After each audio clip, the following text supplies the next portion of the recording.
the big moment where you got like the biggest announcement ever when they signed you at what we call back then the Sky Dome in '97. Tell me about that moment where they like rolled out the red carpet and everyone was there to watch this announcement. Well, do you want the real story or do you want the story that people just see? Oh, please, the real story. Okay. It's always about the real story. Remember, in life, if anyone's after you, there's a motive, right? Okay. So either you have something that they want. In my particular case, it was more deeper than superficial. Oh my God, South Asian wrestler, he's big, he's bad. We're going to do great business. It had nothing to do with that. It was actually an ultimatum given by Rupert Murdoch, who was the owner of Star and Sky Sports, the owner of Fox, Fox Television. And at that time, we didn't have as many television networks or even satellites. It was Rupert Murdoch, Star Sports in Asia, Sky Sports in Europe. And his biggest viewership was India. So he was making lots of money out of India. And at that time, if you recall, there was the Monday Night Wars between WCW and WWF. WCW was owned by Ted Turner. So he had the big money and he was drawing up, recruiting all of like the Hulk Hogan's, the Macho Man's, with then was the first time it was implemented guaranteed contracts. There was no contracts. But then all of a sudden it became like major league sports, like basketball and baseball. So now there was guaranteed wrestling. Before that, it was you get paid as you perform, no security. So now people had security. So Vince's talent pool was dwindling, but he's great. He's a genius in trying to create. And so he was working really hard in creating some young, aspiring talent. He gave mid-card guys, lower-card guys like Bret Hart, Shawn Michaels, when Hulk Hogan and them were around, he elevated them now to main event status. And but I guess the Achilles was television, right? Television makes or breaks you. You can be an unbelievable independent sort of promotion and revel in kind of the minor leagues if you don't have television. But if you have a television provider, now you're known throughout the region or throughout the country, or in Vince's case, throughout the world.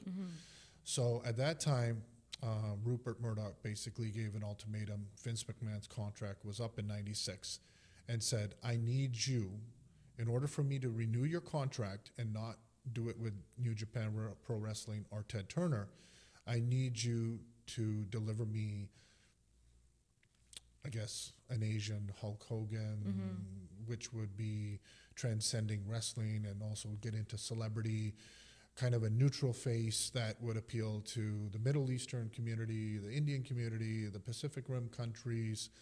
So he goes, that's my ultimatum. So Vince immediately called Bret Hart, who was in Calgary, and said, listen, we're kind of up the creek. This is a do or die situation for us. We're losing our talent, but if we lose our TV, we're gonna like fold up our tents. The public doesn't know this.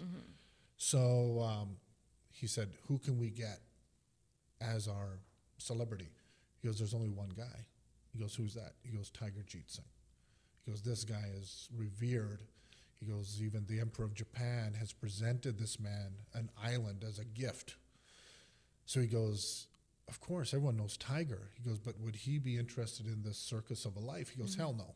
Oh, he's an ambassador, he's revered and this and that. But his son started wrestling, and he's in New Japan Pro Wrestling, he's being trained, he's being groomed. So he goes, Bret, we got to get this Tiger Jr. guy. So never seen my performance. Remember, it wasn't about my wrestling prowess or anything. He just need to deliver this sort of ultimatum that Rupert Murdoch had given. So the calls started coming, and Ted Turner's people called, all unsolicited. New Japan Pro Wrestling owner at the time, Antonio Inoki, the legend, he flew over unannounced, and basically in Toronto said, Tiger, I'd love to meet with you. So he came over, basically spilled the beans, explained everything what it was. So Turner's guys came in, just here's the contract, whatever you want. So everyone was talking.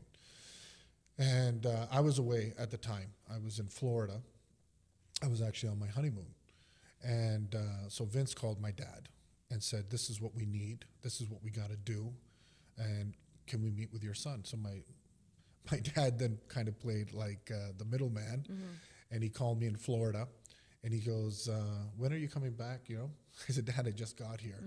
And he goes, well, Vince McMahon and WWF. And I said, Dad, why don't you just handle it? So it just shows you not only how naive I was, but not an avid follower of the WWF. I was, you know, if you would have told me Antonio Inoki wants to see me, I would have said, let's make it happen, right? So long story short, it took 2 weeks of Vince going back and forth with my dad. Said, I'm in Florida too. I can fly over to meet your son. Ultimately, what happened was we were arriving a certain day. He said, my private jet will be waiting the next morning. Love to fly you and your son out to New York, Stamford, Connecticut. So that's what happened. My dad and I were flown over. They gave us all like the bells and whistles and, you know, the whole show. And They're wooing you. They're wooing you, right? But I was, once again, young, naive, clueless to the happenings of the world, especially at that very sophisticated level. And we're sitting there, and then we finally have a meeting with Vince in the boardroom, and it was just Vince, myself, at the other end, my dad, and a couple of his agents. And he gave me a blank check. I remember it like it was yesterday, and he started referring to me as his son. He said, son, he goes, blank check. I want to sign you for life, and but legally I can't. So I like to do it for 10 years. Blank check. It's a guaranteed contract. That means basically, even if you don't wrestle, you're gonna earn this. It'll be a weekly check coming to your house, and the more you work, you'll make more. Sounds amazing. Right? So I basically looked at him. I said, thank you so much for the offer, but the final decision will be my dad. So now thinking in hindsight, right, if someone were to say that to me, I would be like, what the hell's wrong with this kid? Yeah. But that was my upbringing, right? That was my pedigree, which he's not aware of. So I said, the decision's to my dad, if I'm going to come and work for you or not. But I only have one request, humble request. And he goes, well, what's that? I said, I would really like it for you to appoint my father, a very prestige position within the organization. Not a wrestler, but a very high-level executive. And he goes, done. Right, at that time, he would have done anything. He goes, done. He goes, I'll appoint your dad as my first ever and only international ambassador. So that came with a guaranteed contract over 10 years as well, all expenses paid, everything. And then my dad said, okay. He goes, you write down the figure. To you? No, my dad started the negotiation with Vince. He goes, it's not us to tell you. You write down, this is your business. You write down the figure, and I'll either say yes or no. Oh, but that's a good move. But we're very simple people. You know, I know some people might say, "Oh my God, that's negotiation so 101. Get them to tell you how much they're willing to give you." Yeah, but that's not the way he meant it. He goes, "You're the professional. You tell us what my son is worth, and I'll either say yes or no. But I'm not into haggling, and I'm not going to say counter it." And he goes, "Okay." And he goes, "Also, I want you to deliver it, the proposal, to my house in Canada, where we'll have a nice dinner, and we'll give you a response." So in a couple of days, they flew over with his entourage, came to the house, and I remember my brother opened the door. He was like 17 at the time, the youngest brother, and Vince gave him 2 sealed envelopes for the contracts.